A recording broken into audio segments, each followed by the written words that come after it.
Let's look at one more buoyancy problem. Here's some sphere, and it's less dense than water. It's immersed in water, but since it's less dense than water, it would float. But it's prevented from floating up to the top by this string that's pulling down on it. So in other words, there are three forces on that sphere, right? The string tension and weight both pulling down, and the buoyant force pulling up.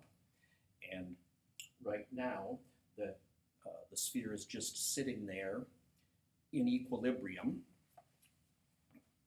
a constant velocity, constantly zero, but constant velocity means no acceleration, which means no net force. So those forces have to add up to zero. That is, the total downward force has to be big enough to cancel out this upward force, the buoyant force. So net force is all the upward force minus all the downward force, and it has to add up to zero. So just for a second, imagine what would happen if you cut the string. Then of course this force is no longer there.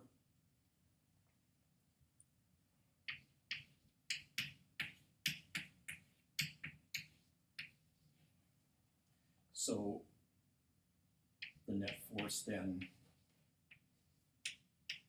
is just buoyant force minus the weight. But you needed this extra downward force to balance out, to cancel out the buoyant force. Without that extra downward force, the downward pull from the weight is not enough to balance and to cancel out the buoyant force. The buoyant force is stronger than the weight. So now if you cut the string, there is a net force up, because the upward buoyant force is stronger and the downward weight is weaker. So with a net force up, then of course the sphere would rise and then come to the surface where it would float. Let's say the one thing we know, other than the fact that this is water, the one thing we know is that the tension in that string is equal to 1/3 of the sphere's weight.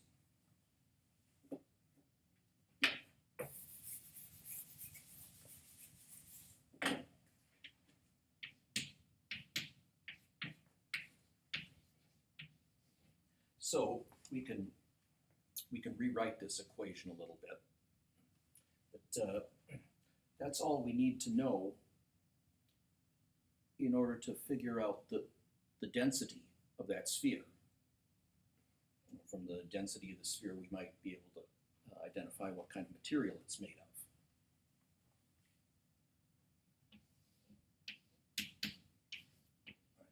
That's what we're trying to figure out. So, of course, we need to rewrite this equation into something that has sphere density in it. But of course, we can do that. Let's just rewrite this. All the total downward force, tension, and weight has to be strong enough to balance the upward force, the buoyant force. But of course, I just said tension is equal to 1/3 of the weight.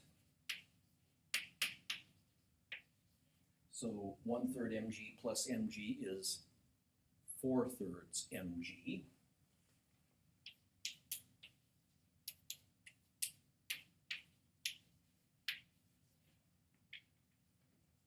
All right. Now we want an equation that has sphere density in it, and as I've mentioned before, it's a good idea when we're talking about these buoyancy and fluid situations, rewrite mass as density times volume. So the buoyant force is 4/3 density of the sphere times volume of the sphere, that's the mass of the sphere, times g. And we don't know the volume of the sphere, but that's okay because we've not yet used everything we know here. We know that this is equal to the weight of water that was displaced. So mass of displaced water times g, that's the weight of displaced water. And then write that mass as density times volume. So this is the mass of displaced water, so it would equal the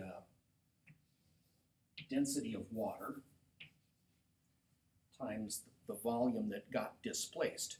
Well, the whole volume of the sphere is displacing and pushing aside water, so the volume of water that got displaced is just equal to the volume of the sphere.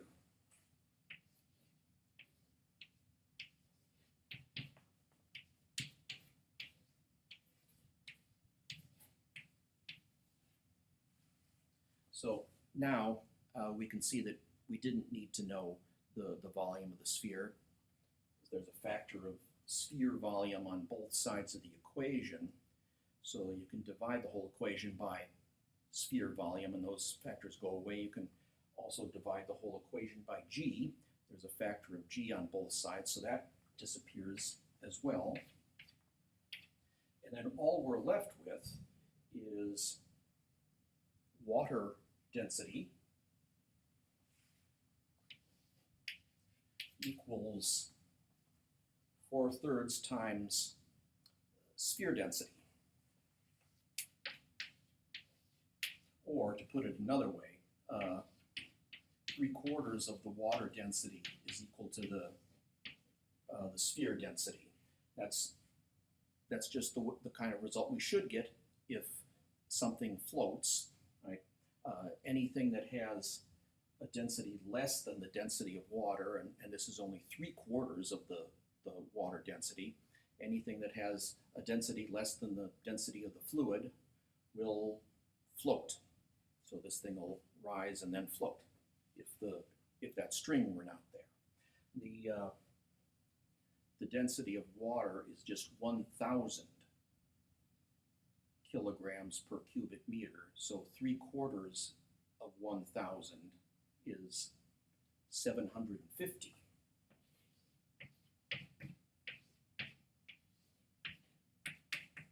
Kilograms per cubic meter.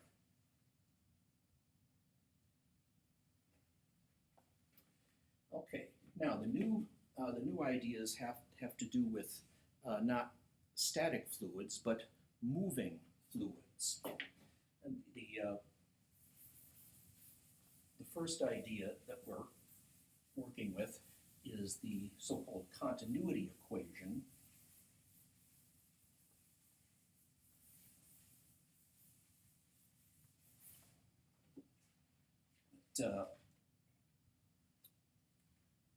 And the idea behind the continuity equation is really that the volume of fluid passing by any point, or rather the rate at which fluid volume passes by any point, is going to be the same rate everywhere in the path of the fluid.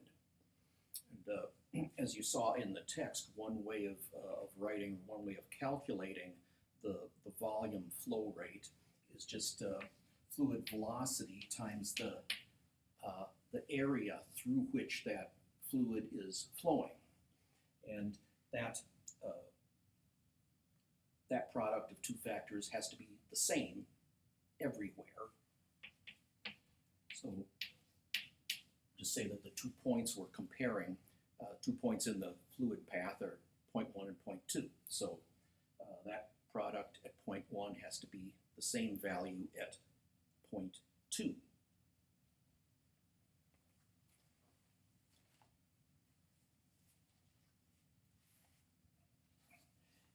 And as I said, the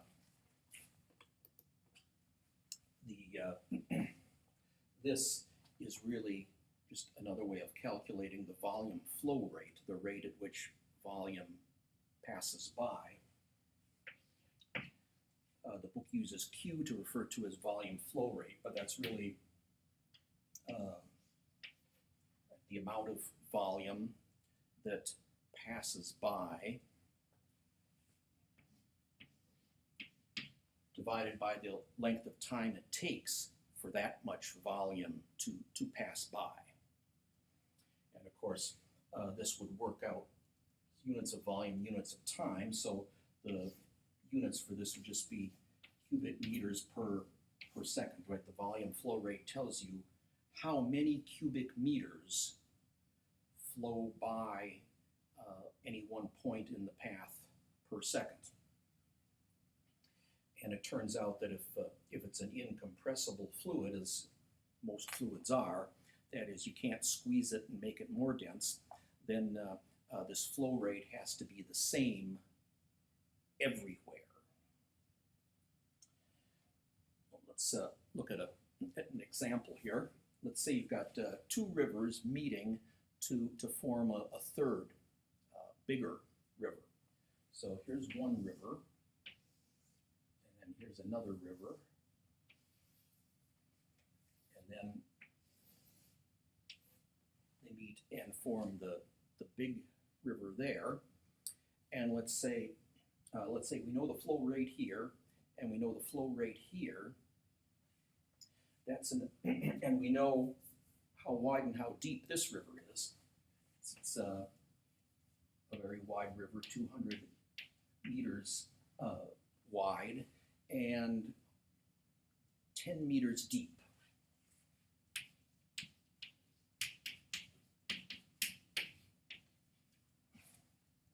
Or let's just say that the average depth is 10 meters, so that we can approximate this this river as if it were like as if it were rectangular, and then the depth is just the average depth of 10 meters everywhere.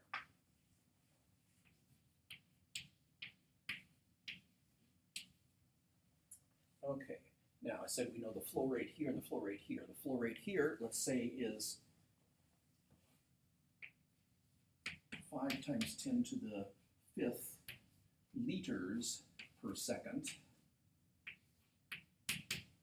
And then the flow rate here is 10 times 10 to the 5th liters per second. I'm using liters here because those are units that you commonly will encounter when you're talking about volumes of fluids.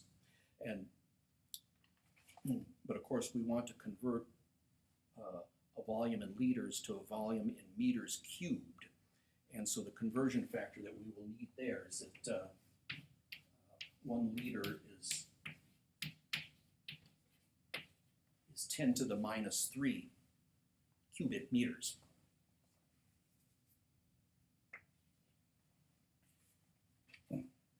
So if now we use the continuity equation, and we have to be a little bit clever in using the continuity equation. We say that any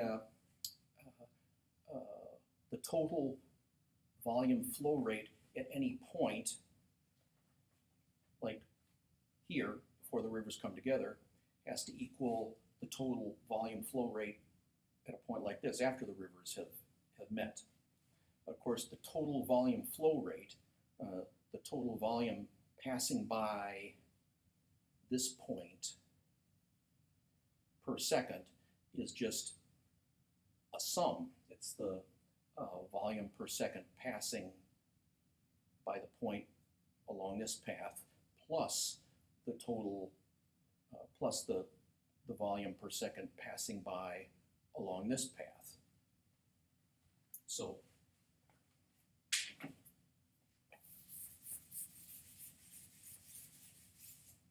let's just say that there's point 1 and then there's point 2, and we know that the volume flow rate at point 1 is just equal to the volume flow rate at point 2.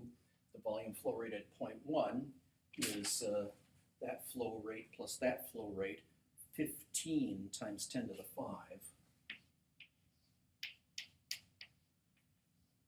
liters per second. But since a liter is 10 to the minus 3 meters, we can convert from liters to cubic meters by saying that 10 to the minus 3 cubic meters equal to 1 liter. So that'll just be 15 times 10 to the 2 cubic meters per second. Okay, and that's equal to Q2. And remember what we're doing here. We're trying to figure out the velocity of the river down here after these two rivers have joined to form the big river. So if we're looking for velocity, we need to rewrite the flow rate in terms of the velocity. One way of calculating flow rate is just velocity times area. And of course, we know this number and we can easily figure out the area. So that'll give us the velocity. Let's see what we come up with. So 15 times 10 to the 2, or let's write that in proper scientific notation, 1.5 times 10 to the 3 cubic meters per second equals the velocity at point 2 times the area, which is just width times average depth of the river, or 200 times 10, or 2,000 square meters. 2,000 square meters, or 2.0 times 10 to the 3 square meters. So then the velocity is easy to calculate here. It's just this divided by 2 times 10 to the 3 square meters.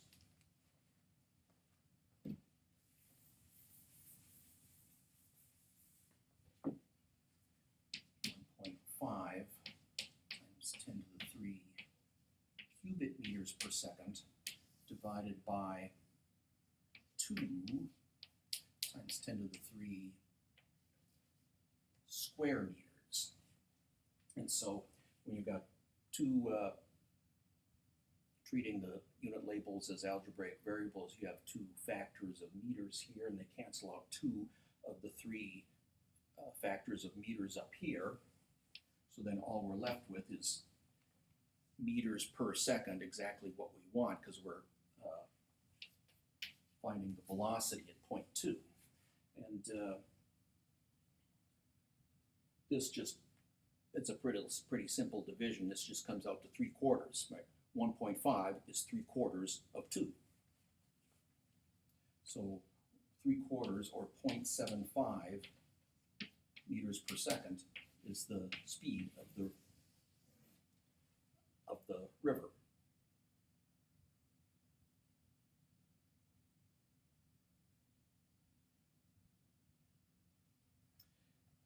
Just one example of thinking about the continuity equation. The other big idea when we talk about flowing fluids is Bernoulli's equation. I'll just write that up here for handy reference.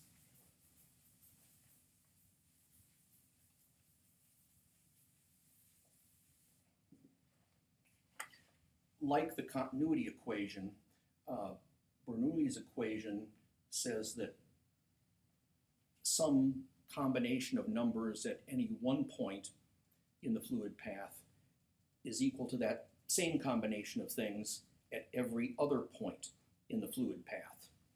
So let's say that the 2 points we're comparing again are called point 1 and point 2, and Bernoulli tells us that the pressure at point 1 plus this factor that looks kind of like a kinetic energy, 1/2 density of the fluid times speed at point 1 squared, plus this term that kind of looks like gravitational potential energy, density of the fluid, g times elevation of the fluid at point 1. That sum of three things is equal to that, to the sum of the same three things at any other point, like for instance the point that we're calling point 2. So pressure 2 plus 1/2 density speed at 2 squared plus density g elevation of the fluid at point 2. So just to take an example of that, let's say we've got oil passing through a pipeline here, and then the pipeline rises, and let's say that here the speed is 2 meters per second, and then up here the speed is 3 meters per second.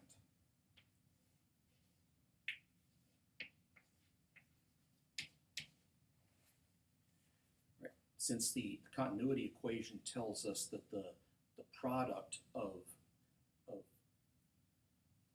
V times area is the same everywhere, so I'm calling this point 1 and this point 2.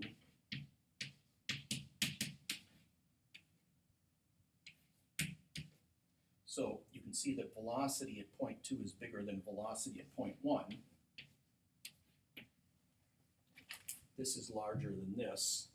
So in order to keep these two products equal, this has to be smaller than this.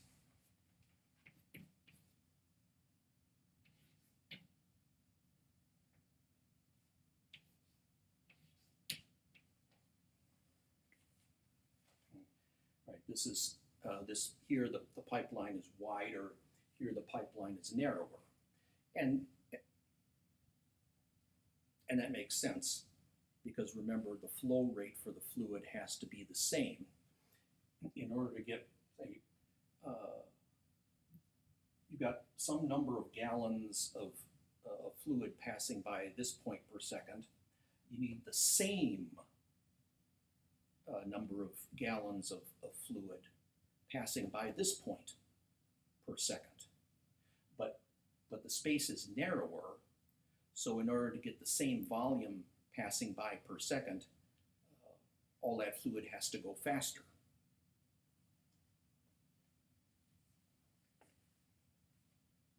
So the speed here was greater where the tube was narrower.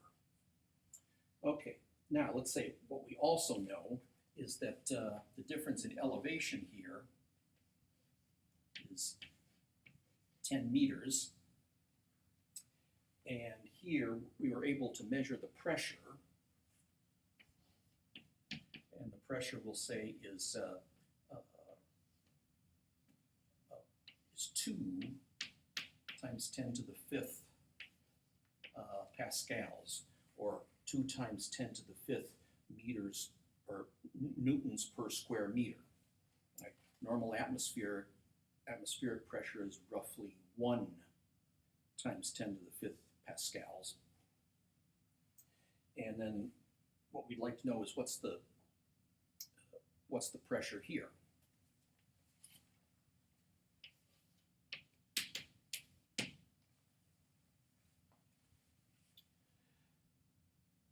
In order to figure out what P2 is, the other thing that we need to know in order to use Bernoulli's equation is what kind of fluid we actually have. So we would know the density. And let's say this is an oil pipeline, and the density of oil is a little bit less than the density of water.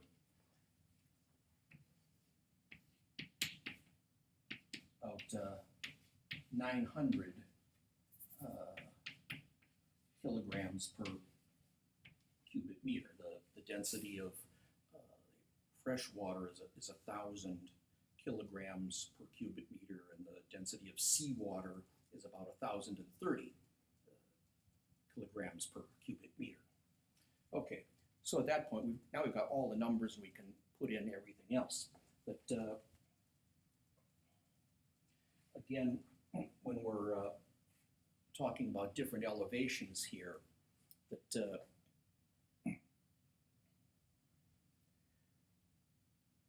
all it really is going to matter is the difference in elevation between H1 and H2, which means we're free to put the zero level of elevation anywhere we like. So let's put the zero level here.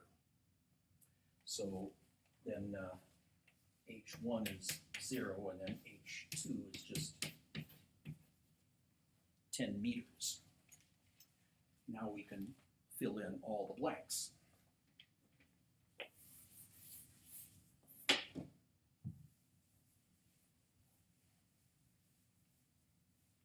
So on the right side of the equation, pressure 1 is 2.0 times 10 to the 5th pascals, are all right. Pascals is newtons per square meter, plus 1/2 density of oil, which is 900 kilograms per cubic meter, times speed squared. The speed at point 1 was 2 meters per second.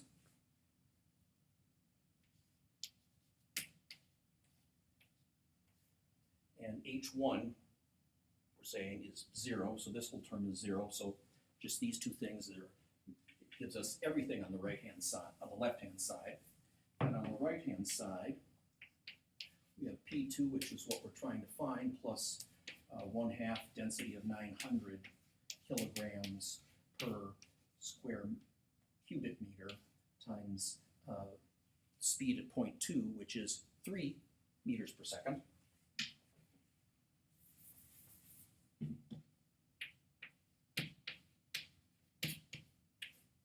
And then add density G, and then a height of 10 meters. So that's 900 kilograms per cubic meter times 9.8 meters per second times 10 meters. Now let's see. Let's combine all these numbers and see what we come up with. 2 times 10 to the 5th newtons per square meter. And then this will turn out to be 1,800. And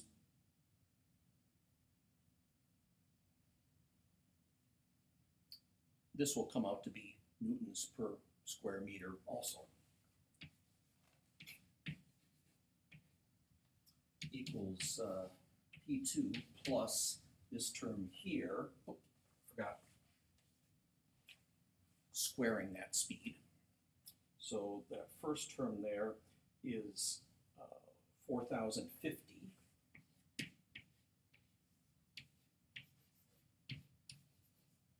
And then the last term, the one that looks like a gravitational potential energy is big, 88,200.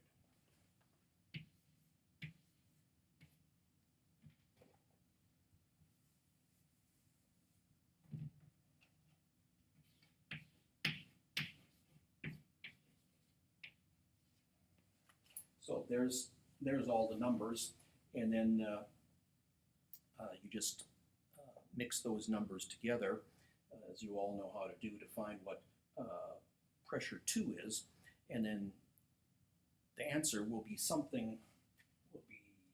about, let's see, before we round off, the number that we get is 109,550 newtons per square meter.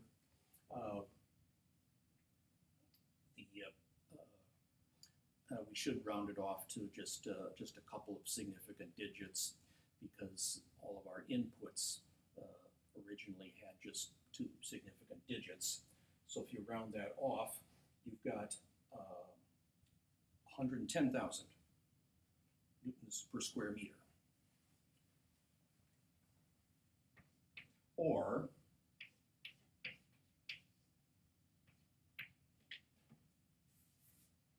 110,000 is the same as 1.1 times 10 to the 5.